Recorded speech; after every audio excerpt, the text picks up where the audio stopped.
17일 태국에서 유명 사찰의 주지 등 고위급 승려들을 유혹해 성관계를 맺고 100억 원에 달하는 거액을 갈취한 여성이 체포되었습니다. 안녕하세요. 오늘은 태국 불교계에 드리운 어두운 그림자, 충격적인 승려들의 성추문 사건에 대해 이야기해보려 합니다. 이 사건들은 단순히 개인의 일탈을 넘어 태국 사회 전체에 깊은 상처를 남겼습니다. 태국은 미소의 나라로 알려져 있지만 국민의 90% 이상이 불교를 믿는 불교 국가이기도 합니다. 불교는 태국 문화의 근간이며 승려는 존경과 신뢰의 대상입니다. 그들은 정신적 지주이자 사회의 도덕적 기준을 제시하는 역할을 해왔습니다. 그렇기에 승려들의 성적인 비위 행위는 더욱 큰 충격과 배신감을 안겨주었습니다. 사건의 내용은 매우 다양하고 충격적입니다. 미성년자 성폭행, 부적절한 관계, 금품 갈취, 권력 남용 등 상상 이상의 어두운 면모들이 드러났습니다.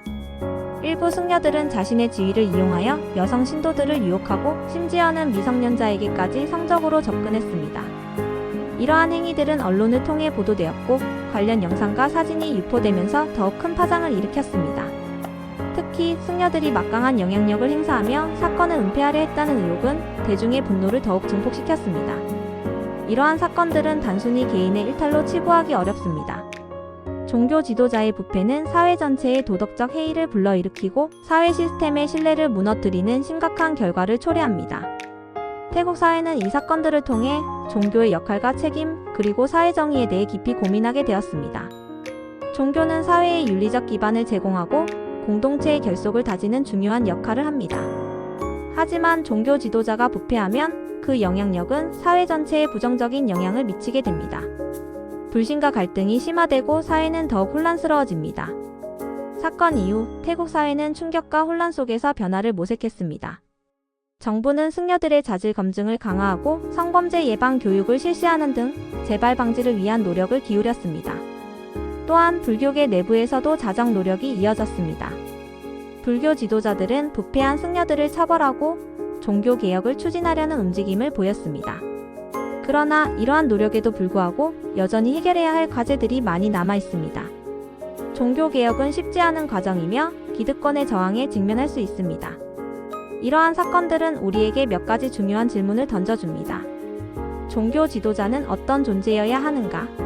종교는 사회에 어떤 영향을 미치는가? 우리는 어떻게 사회의 부패를 막고 정의로운 사회를 만들어갈 수 있을까?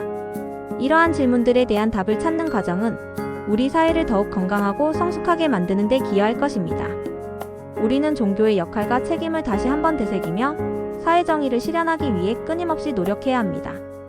태국 승려들의 성추문 사건은 단순히 한 국가의 문제가 아니라 전 세계적으로 종교의 역할과 책임을 되돌아보게 하는 중요한 사례입니다. 종교는 개인의 영적 성장을 돕고 사회의 도덕적 기준을 제시하는 중요한 역할을 합니다.